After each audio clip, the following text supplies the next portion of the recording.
오늘 우리가 함께 나눌 하나님의 말씀은 마태복음 28장 16절에서 20절입니다. 마태복음 28장 16절에서 20절입니다.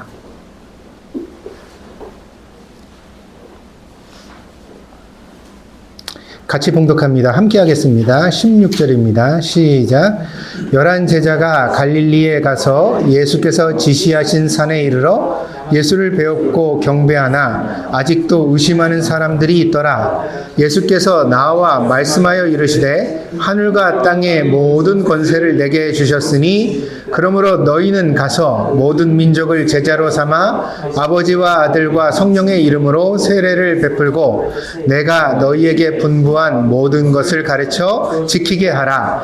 볼지어다 내가 세상 끝날까지 너희와 항상 함께 있으리라 하시니라. 아멘. 오늘은 부활절입니다. 우리 부활을 축하드립니다. 예수님의 부활은 그 자체로 중요한 사건이지만 교회의 탄생에 있어서도 그 바탕이 되어집니다. 1년의 명절에서 한국 사람들은 설날과 추석을 가장 큰 명절로 꼽죠. 교회에서는 부활절과 성탄절이 가장 큰 기념일이 됩니다. 교회의 절기는 보통 그레고리 역이라고 하는데 이 그레고리 역이라는 달력은 우리가 흔히 말하는 양력입니다. 그래서 태양을 기준으로 하는 달력이지요. 여기에 이제 보통 우리가 준하여서 살아가고 있습니다. 그러나 부활절은 325년 니케아 종교회의를 통해 태음력에 따르게 되었습니다. 우리가 흔히 음력이라고 부르는 것은 중국의 음력을 뜻합니다. 이와 약간 다른 서양식 음력이 있었는데 이것을 태음력이라고 부릅니다. 부활절은 이 서양식 음력을 기준으로 춘분 후 첫 만월이 지난 일요일이라고 되어져 있습니다. 그래서 매년 부활절이 약간씩 그 날짜가 변하게 되는 것입니다. 그래서 교회 절기 중에서 음력으로 되어져 있는 절기가 유일한 게 이 부활절이 됩니다. 춘분은 1년의 절기에서 낮과 밤의 길이가 똑같아지는 날입니다. 그러니까 춘분이 지나면 그때부터 어떻게 되어져요? 밤보다 낮이 길어요. 오늘 여러분 날이 따뜻하죠? 그럼 왜 그렇습니까? 요 부활절이 지나면 항상 봄인 거예요. 여러분 그렇게 아시면 돼요. 이 절기는 양력보다 음력이 훨씬 더 정확하거든요. 근데 그 음력 달력을 우리가 잘 모르고 지나갈 때가 많잖아요. 그러니까 항상 교회에서 부활절 지키고 나면 봄옷 꺼내도 된다. 봄잎을 덮어도 된다. 화분 밖에다 꺼내놔도 얼어 죽지 않는다. 이렇게 이해하시면 딱 맞습니다. 춘분은 빛이 어둠을 이기는 절기를 나타냅니다. 이를 기준으로 보통 농사가 시작됩니다. 그리스도께서 죄의 밤을 이기고 구원의 낮을 시작하셨다는 의미로 부활절을 이 춘분 다음에다 두게 된 것입니다. 그래서 우리는 이 부활절이 특정한 날을 기념하는 것이 아님을 알아야 합니다. 마치 성탄절이 예수님의 생일이 아니듯이 예수님이 12월 25일 날 태어나신 게 아니에요. 예수님의 탄생의 의미를 기념하여 성탄절을 잡은 거예요. 서양식 하지라고도 이야기를 하고 그러지요. 그러니까 우리가 예수님 생일이 12월 25일이라 이렇게 말하는 거는 약간 역사적 맥락에서 잘 알지 못하는 일입니다. 그게 아니라 예수님의 탄생일을 기념하기 위하여 한 날을 잡은 게 12월 25일이었던 것입니다. 종교개혁자들은 그래서 이 부활절을 모든 주일을 작은 부활절이라고 불렀습니다. 우리가 어떤 날을 기념한 것이 아니라 부활의 의미를 기념하여 춘분 다음에 주일을 정한 거죠. 그러니까 모든 주일은 어때요? 바로 예수님의 부활을 기념하는 날이라는 것입니다. 그래서 주일을 종교개혁자들이 뭐라고 불렀냐면 작은 부활절이다. 그럼 우리는 부활절이 몇 번 있어요? 1년에 52번 있는 겁니다. 실제로 우리가 일요일을 주일이라고 부르는데 여기서 주님의 날이라고 말하는 의미 가운데 주님이 부활하신 날이다 라는 의미가 강합니다. 우리는 주일 예배를 통해 연중 부활절을 계속해서 지키고 있는 것이기도 합니다. 예수님께서 부활하신 후에 제자들에게 나타나시고 마지막 감람산에서 500의 제자들이 지켜보는 가운데 하늘로 승천하셨습니다. 이 장엄한 장면 가운데서 예수님이 주신 명령이 오늘 본문입니다. 그래서 오늘 본문의 말씀을 지상명령이라고 합니다. 영어로는 Great Commission이라고 하는데 com이라는 말은 보편적이다 그런 뜻이죠. 그러니까 위대한 보편적인 누구나 들어야 하고 누구나 지켜야 하는 예수님의 명령이다. 그래서 그것을 우리가 지상명령이라고 말을 합니다. 그 본문이 오늘 18절에서 20절에 나타나 있는 본문입니다. 18절에서 20절을 다시 한번 읽어보겠습니다. 같이 읽겠습니다. 18절입니다. 시작. 하늘과 땅의 모든 것을 내게 주셨으니 그러므로 너희는 가서 모든 민족을 주셨으나 아버지와 아들과 성령의 이름으로 세례를 베풀고 내가 너희에게 분부한 모든 것을 가르쳐 지키게 하라. 어쩌다 내가 세상 끝날까지 너희와 항상 함께 있으리라 하시니라. 아멘. 이 주님의 명령은 네 가지 명령을 담아내고 있습니다. 오늘 지상명령 가운데 네 가지 명령이 있는데요. 첫 번째, 따라해 봅시다. 가라. 두 번째, 제자를 삼아라. 세 번째, 세례를 베풀라. 네 번째, 가르쳐 지키게 하라. 첫째, 교회의 복음은 앉아서 기다리는 것이 아니라 먼저 찾아가는 것입니다. 그리스도를 알지 못하는 자들에게 능동적으로 가서 전할 것을 예수님은 우리에게 명령하고 있습니다. 이에 대한 보다 구체적인 말씀을 우리는 사도행전 1장 8절에서 봅니다. 사도행전 1장 8절입니다.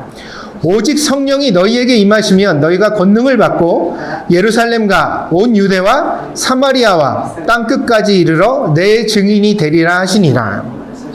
가는데 어디까지 가야 합니까? 예루살렘과 온 유대와 사마리아와 땅끝까지 가야 합니다.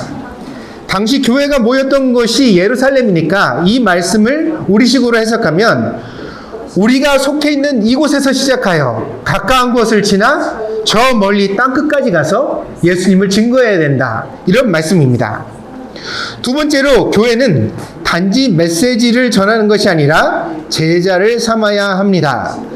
지적 소통이 아니라 삶을 변화시켜야 한다는 명령입니다. 성경에 관심 있는 사람들을 모으라는 것이 아니라 성경대로 살고자 하는 사람들이 모여야 교회인 것입니다. 그래서 늘 성경을 배우기만 하고 성경대로 말하지 않고 실천하지 않으면 참된 교회가 될 수 없습니다. 그래서 복음을 증거한다는 것은 짧고 간단한 메시지로 충분한 것이 아닙니다. 설교 한 편으로 완성되지 않습니다. 교회는 한 사람의 인생 전부를 담아내야 합니다. 왜냐하면 그 사람을 그리스도의 제자로 만들어야 하기 때문입니다. 그래서 교회가 지역에 뿌리를 내리는 것이 중요하고 좋은 신앙의 공동체가 가까이 있는 것이 필요한 일입니다. 이것이 바로 우리에게 복음의 필수적인 일이라 하겠습니다. 아니 왜 그렇게 교회를 많이 만듭니까? 많이 필요하기 때문입니다. 되도록이면 우리 삶의 자리에 가까이 교회가 다가가게 해야 된다는 것이 바로 지상명령의 내용입니다. 세 번째로 우리는 세례를 베풀어야 합니다. 세례는 단지 예식이 아닙니다. 세례는 회개와 새로운 삶의 표지입니다. 본문에서는 아버지와 아들과 성령의 이름으로 세례를 주라 하셨습니다. 이것은 세례가 곧 삼위일체 하나님과 신자를 연결시키는 신비가 있음을 드러내고 있습니다. 신약 성경에는 두 가지 세례가 나옵니다. 먼저는 요한의 세례인데 이것은 세례 요한이 요단강가에서 행하였던 세례입니다. 이것을 성경은 회개의 세례다 그렇게 부르고 있습니다. 그러나 초대교회가 원했던 세례는 이 회개 세례만은 아닙니다. 이를 한번 살펴보겠습니다. 사도행전 19장 1절에서 7절입니다. 성경을 좀 찾아보시죠.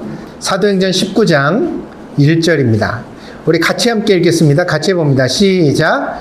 아볼로가 고린도에 있을 때 바울이 윗지방으로 다녀 에베소에 와서 어떤 제자들을 만나 이르되 너희가 믿을 때 성령을 받았느냐? 이르되 아니라 우리는 성령이 계심도 듣지 못하였노라. 바울이 이르되 그러면 너희가 무슨 세례를 받았느냐? 대답하되 요한의 세례니라.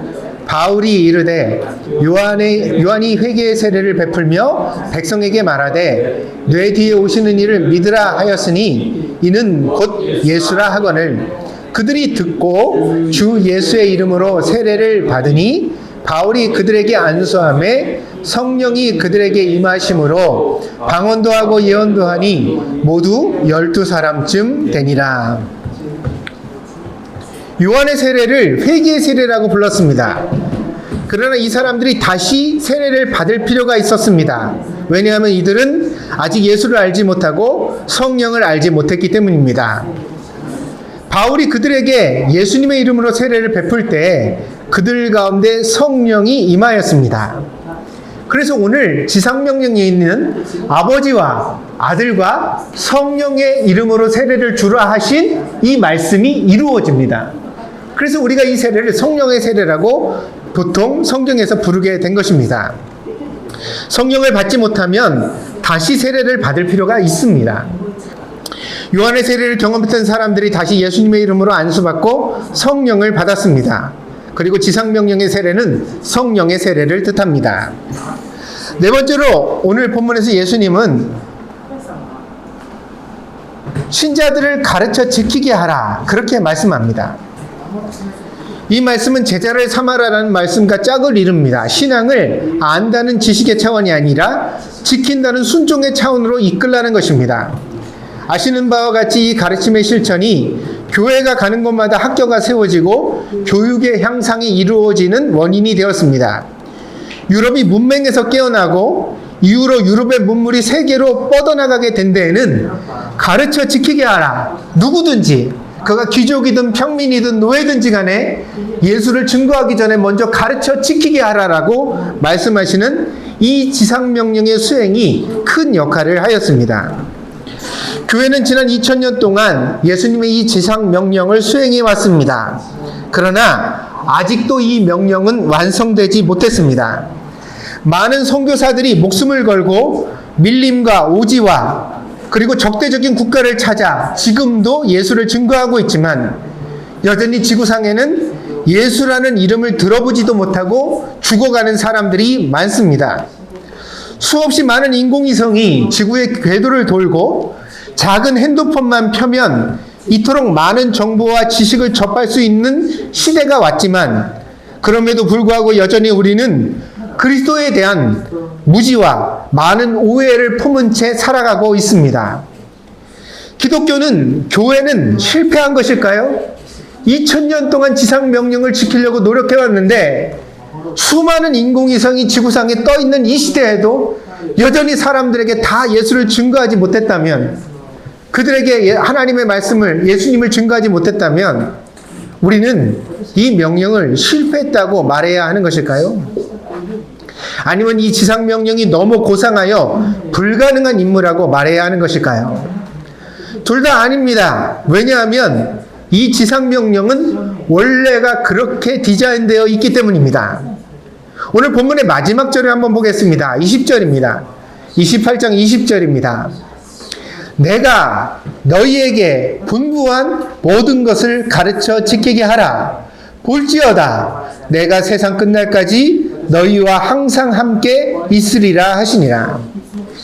앞에서 가라를 설명할 때 그 가라는 구체적인 장소의 제한이 땅끝이라고 말씀을 드렸습니다.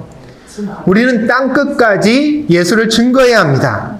그러면 시간적으로는 어떨까요? 언제까지 이 지상명령을 수행해야 합니까? 여기 본문에 나와 있습니다. 세상 끝날까지 이 명령을 수행해야 합니다. 그러니까 이 명령은 조기 달성이나 완료가 불가능한 명령입니다. 세상 끝날까지 우리는 예수를 가서 전해야 하고 제자를 삼아야 하고 세례를 주어야 하고 예수님의 말씀을 가르쳐 지키게 하는 일을 계속해야 한다는 것입니다. 그리고 그것을 위하여 주님께서 너희 곧 교회와 함께 하시겠다고 오늘 약속하시고 있는 것입니다. 교회는 수많은 시행착오를 겪었고 아직도 수많은 난관을 만나고 있습니다. 그러나 교회는 다시 일어날 것이고 계속해서 이 일을 힘쓸 것입니다. 어딘가에서는 지금도 교회가 문을 닫고 있습니다. 그러나 어딘가에서는 다시 또 새로운 교회가 시작되고 있습니다. 어떤 목사님은 평생 목회를 하다 나이가 늙어 은퇴를 하고 있습니다. 그러나 어떤 젊은 선교사는 이제 청춘을 불살라 선교지로 향해 가고 있습니다. 지금도 어떤 비행기에, 어떤 배에 누군가가 타고 있을 것입니다. 왜요? 자기 인생을 들여 예수를 증거하기 위해서. 땅끝까지 가라, 제자를 삼아라, 세례를 베풀어라, 예수님의 말씀을 증거하여 가르쳐 지키게 하라. 그 예수님의 명령을 자기 인생을 걸고 수행하기 위하여 누군가는 지금 그 길을 가고 있을 것입니다. 그리고 그 모든 교회 가운데 예수님은 함께 하십니다. 교회는 예수님의 몸입니다. 그래서 분란과 가난과 고통을 겪는 교회 가운데도 예수님의 십자가가 있고, 성장과 영광을 겪는 교회 가운데도 예수님의 십자가가 있습니다. 모든 사람의 인생에 각자의 사명이 있듯이 모든 교회 가운데 주님이 주신 사명이, 역사가 있습니다. 그러므로 우리는 우리의 이야기를 완성해 가도록 합시다. 우리가 있는 이 현실이, 우리가 살아가는 이 인생이, 우리가 세워야 하는 이 교회가 바로 주님이 주신 명령과 사명이라는 사실을 다시 한번 마음에다 깊이 새기도록 합시다. 그래서 최선을 다합시다. 부활하신 주님은 오늘 우리에게 그것을 원하시고 있습니다. 내가 서 있는 이 자리에서 바로 이 지상명령을 수행하는 한 사람의 십자가의 군병이 되기를, 그래서 나를 통하여 누군가에게 그리스도의 생명이 증거되고 살아나고 다시 또 그 사람이 그리스도의 제자가 되는 놀라운 생명의 사슬이 연결되기를 예수님은 오늘 우리를 통해 기대하시고 있습니다. 오늘 예배를 통해 여러분의 사명을 응원합니다. 여러분, 안 될 때도 있습니다. 좋은 결과가 안 나올 때도 있습니다. 그러나 반대로 생각해 봅시다. 여러분이 전도하는 족족 다 전도가 되고, 여러분이 섬기는 교회가 크게 부흥하고, 여러분이 원하는 사역들이 다 성공한다 하더라도 그것이 지상명령의 끝은 아닙니다. 왜냐하면 여러분은 언제까지요? 세상 끝날까지 예수님과 함께 이 사명을 이루어가야 하기 때문입니다. 그러므로 오늘 우리가 서 있는 이 자리가 초라하든 부유하든 내 마음에 들든 들지 않든지 간에 그것은 상관이 없습니다. 우리는 나그네의 삶을 살아갈 뿐입니다. 이 세상이 전부가 아닙니다. 천국이 우리의 본향입니다. 그 천국을 향하여 가는 과정 가운데 우리가 얼마나 열심히 하는지, 최선을 다하는지, 진심으로 하는지를 주님이 보시기 위하여 우리를 이 자리에 두신 것 뿐입니다. 그러므로 찬양 한 소절을 해도 진심을 담아 찬양합시다. 기도 한 소절을 드려도 진짜 마음을 기울여 기도합시다. 설교를 들을 때 저 설교가 주님의 음성이겠구나, 그런 마음으로 듣도록 합시다. 교회를 섬길 때 작은 교회든 큰 교회든 이 교회가 주님의 몸이다, 내가 예수님을 섬기듯이 이 교회를 섬기리라, 그런 다짐으로 섬기도록 합시다. 그런 신앙생활을 계속하는 것이야말로 그리스도인의 영광이고 그리스도인의 사명인 줄 믿습니다. 우리가 그런 신앙으로 주님을 섬겨 주님의 기쁨이 되는 주의 자녀들이 되기를 바랍니다. 기도하겠습니다. 오늘 부활의 아침에 주의 말씀을 마음에 새깁니다. 예수님은 승천하시면서 많은 제자들을 향하여 지상명령을 주셨습니다. 이제 내가 너희와 함께 있으니까 걱정하지 마라. 그리고 가서 제자를 삼아 세례를 베풀고 그들에게 내가 분부한 모든 것을 가르쳐 지키게 하라. 예수님 말씀하신 이 지상명령을 우리가 마음에 새겨 돌아가게 하시옵소서. 그리고 우리의 평생 동안 잊지 않게 하시고 이 지상명령을 우리의 인생의 사명으로 받아 지켜나가는, 이루어가는 복된 성도들이 되게 하여 주시옵소서. 주님은 사망의 권세를 이기셨습니다. 죄와 어둠의 권세를 이기셨습니다. 승리자가 되신 예수님을 찬양합니다. 그 예수님과 함께 살아가는 저희들이 결코 넘어지지 않게 하시고 좌절하지 않게 하시고 실망하지 않게 하시고 예수님과 함께 우리에게 주어진 모든 문제를 이겨내는 복된 성도들 되게 하여 주시옵소서. 주님이 저희와 함께하여 주실 줄 믿습니다. 감사드리며 예수님의 이름으로 기도하였습니다. 아멘.